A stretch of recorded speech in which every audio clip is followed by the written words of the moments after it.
about your company. Like if you have media, it is much better than not having it. What's up, everybody? Welcome to the Rachel and Drew Show. I'm Drew. Rachel is in the warehouse, and we are wrapping up a day in the production studio. Really wanted to talk a little bit about what we're doing, how we're doing it, and just really focus on media marketing because that really builds a business. And some people got it dialed down, and some people get it, and then there's just a lot of people that are having a hard time with it, you know, or they're doing a little bit of it, but they're not really seeing the conversion or the fruition of the payoff of their efforts, right? So I want to talk a little bit about kind of the techie stuff about marketing and what I enjoy by it. And maybe some things that you guys can do to help you draw more attention to your business. That way, you find some value from this episode. That's the whole reason we make these episodes, is to create value for our listeners. So if you are listening to this, maybe you want to start a business, maybe you have a business and it might be stuck, or you're trying to get to the next level. We primarily work heavily with salons and building brands for them. And that has become a big piece of what we do. But at the end of the day, a service-based business is a service-based business, my friend. And the whole American economy is people talking to each other, trading money for products and services, right? So you may have heard me say that. I say it a lot. But let's start there. Let's talk about that.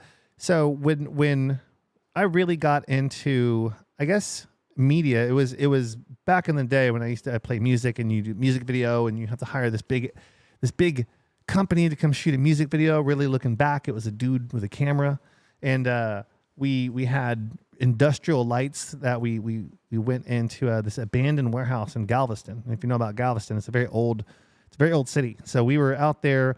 We were shooting a music video. It's pretty cool if you go check it out. The band's called From Guts to Glory, and the song's called Drive Me Crazy. It's on YouTube. Check it out. I'm a little guy in there. But that was like my first maybe experience, like, oh, this looks really cool. This actually could be like cool. Like we had smoke and we had the whole thing, you know?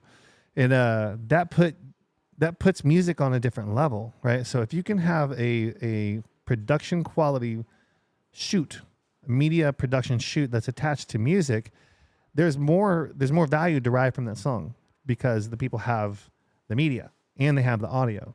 So really think about that when you think about your company. Like if you have media, it is much better than not having it. Is it wrong to not have it? I wouldn't say it's like wrong, but it's just better, right? So a lot of times when you're trying to build a business, it's better, more, or new. So let's make our media better and focus on that. So how do you make it better? Now, there's all kinds of equipment out there. Really, what has separated us, and really when I say what separated us, it's allowed us to grow our business to the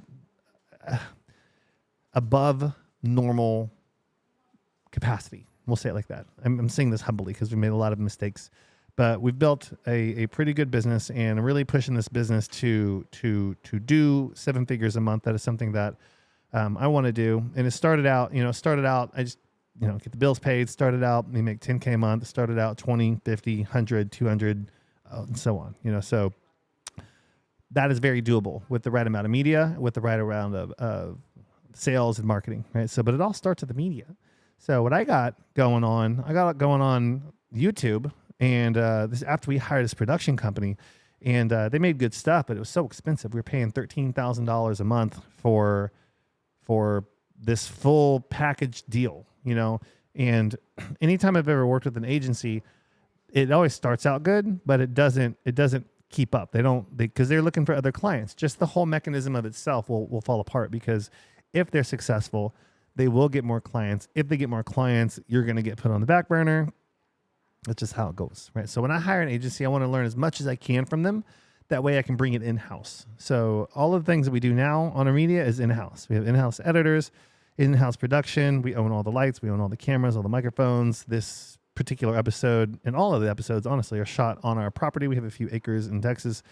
And that is how we brought it in-house, rather than going out to find a place to rent on Pier Space, to use the studio, to find some lights, to get someone to take the photo. Like, just do it, really think about launching your own little production company. I was talking to my buddy Derek about this. He's a realtor, and he's like, do you know a company who can do some edits and do this? I'm like, hire an editor, paying between this much and this much, depending on what you're looking for. He's like, oh, that's too much. I'm like, you're going to have to spend your time or your money.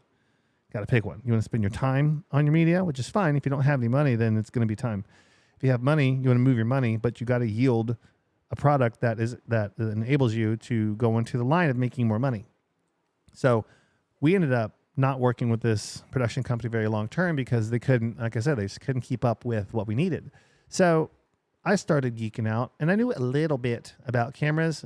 By no means an expert, and still by no means an expert. We really kind of figure these things out like as we go on the fly, but that's kind of how cameras and lights are. Like you're feeling it out. You're setting up the set. You're moving the lights around. And I enjoy that process. So anytime you make a new set, you're looking for a new look. I enjoy it. We got 1, 2, 3, 4, 5, 6, 7, 8, 9, 10 lights in here right now. We shot a instructional video, a really high-end instructional video. So I'm making the clip here rather than us taking this and rebuilding the set in the podcast room. We're just cranking one out here. So I really got into Sony cameras, and the first camera I got was this Sony ZV-E1, and it's amazing. But I got a fan on it because this little thing gets too hot and it overheats.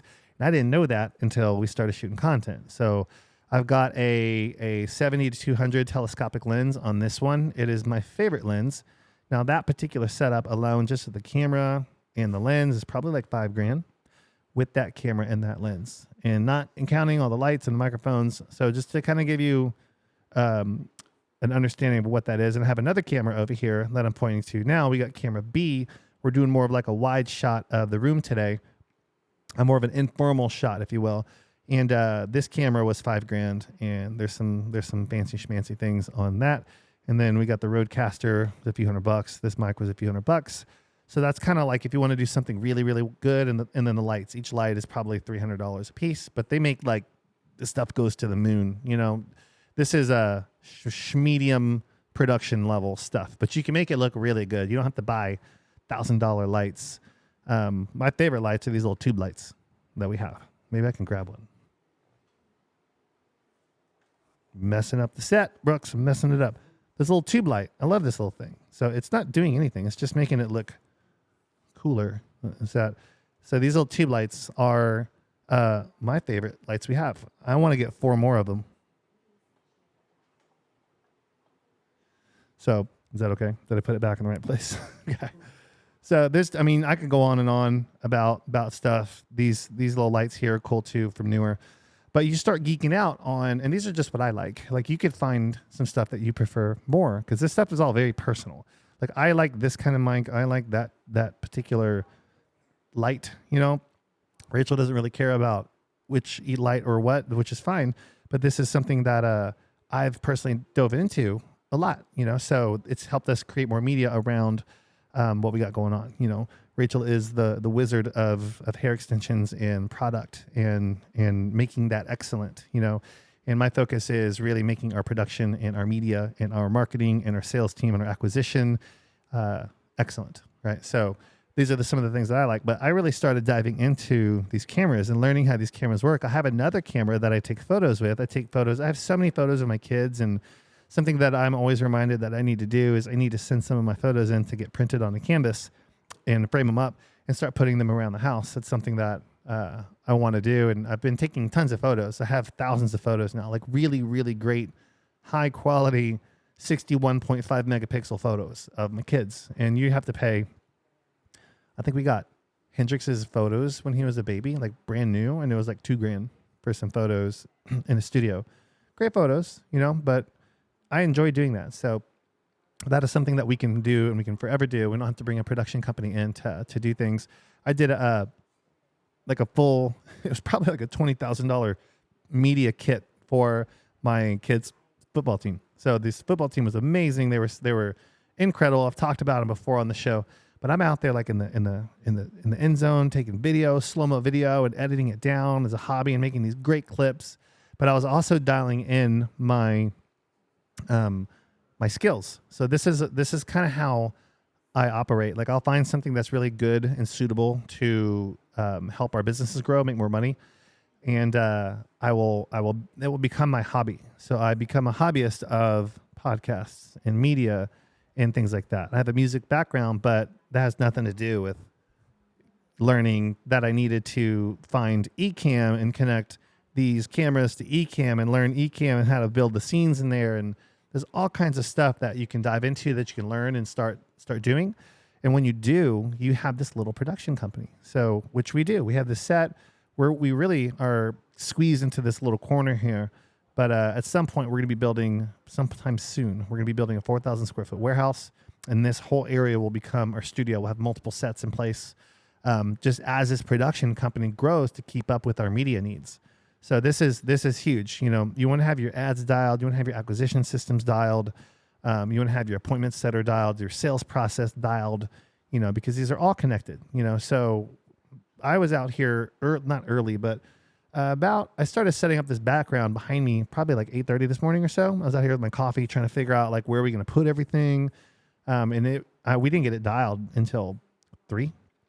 So it was most of the day getting these lights in place, getting everything plugged in.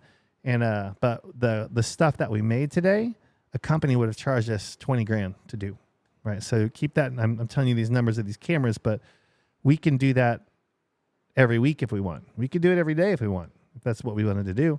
But your team expands, you know. So the fact that we have access to this stuff and that we can make all of this in-house and we don't have to outsource it is huge, huge, huge for our company, because I'm going to have this particular setup. I'm going to have models come in for our salons to showcase our looks and these types of things.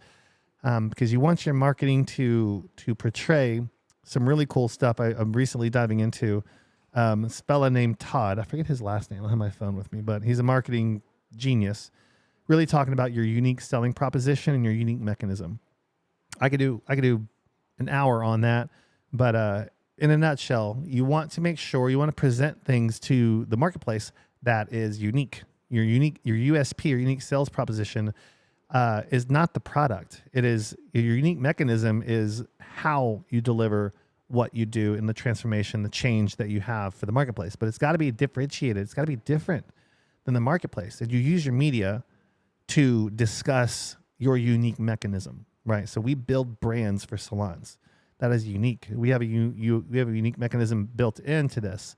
We are reformulating how we present our USP in the salons. Those are different businesses, but we're going through and enhancing our marketing, which I'm really excited about. We had a really great hour-and-a-half brainstorming session with our team and with our managers, and we're really dialing in what is different, because it is different. Our salons are different, but we need to make sure that we're communicating that and articulating that through our media to the marketplace. Otherwise, they don't know. They don't know that we have built our own brand from scratch, and these particular custom blends of signature colors you cannot get at another location. You literally cannot replicate this look anywhere. Can't. So we need to do a better job at capturing that and then putting that onto the marketplace, right? So that's a little bit about how you leverage your media, your unique selling proposition, your unique mechanism. Really, really interesting stuff. And we're going to talk more about it, but I really encourage you guys to really get into media, really, or if you have a partner who wants to get involved in the business with you, or you're not really sure how you can contribute to the business, like go all in on learning how to market and learning how to produce media. I can produce this stuff from scratch now, from nothing, from an idea in my head. Like we just put this set together for something else, and then we just threw a few things together. We made a few modifications, and now we're creating more content to capture more media, to capture more attention, to talk about more about what we're doing. And what we're doing is we're building brands. If you own a salon, see that transition? Slick. Anyway, if you got a salon, you want to build a brand, that's a unique mechanism. If you have your own custom line as a premium product that cannot be sourced, you stand alone, right? And if you have our marketing help on how to create, launch, and implement this stuff, you are moving 10 times faster than your competitors, because what your competitors are doing is they're saying that they have a unique mechanism, or they're saying that they are differentiated, but it's a false differentiation, meaning they're saying they're different, but really they're all doing the same thing, right? And again, you just don't want to compete there, because you're going to compete for people's attention, and the only way you compete is on price, and then you're just being compared and haggled down. And if you're being haggled down, then you have a false mechanism in place, and you want to work on that. You want to work on your media, want to work on your product, work on your marketing, that we can dial these things in. That way you can be the only person in your area that is different. And it really needs to be different. It's got to be real. You can't just say it's different and it's the same. People know. It won't catch any traction, right? So I had a hard time. This actually used to scare me. This topic would scare me because I was back in the day, I talk about this a lot, but like my band or my CrossFit gym, I'd always do things that a lot of people were doing. It was heavily saturated. So they're all saying the free week, you know, or you hear the same thing. They're all saying the same stuff, you know, and it just adds to the noise of the consumer. You want to create something and think about it. And I'll do another episode. I'll do a little, get my mind wrapped around this so I can really make a training on this and teach it really well to you guys. So we're going to wrap it up there. I will come back on another episode and deep dive this, but this is something you really want to do, something you really want to get a hold of. Dial in your media, get into cameras, understand sound, video. That way you guys can start creating some epic stuff and get it out to the world. Thanks for listening. See you next time.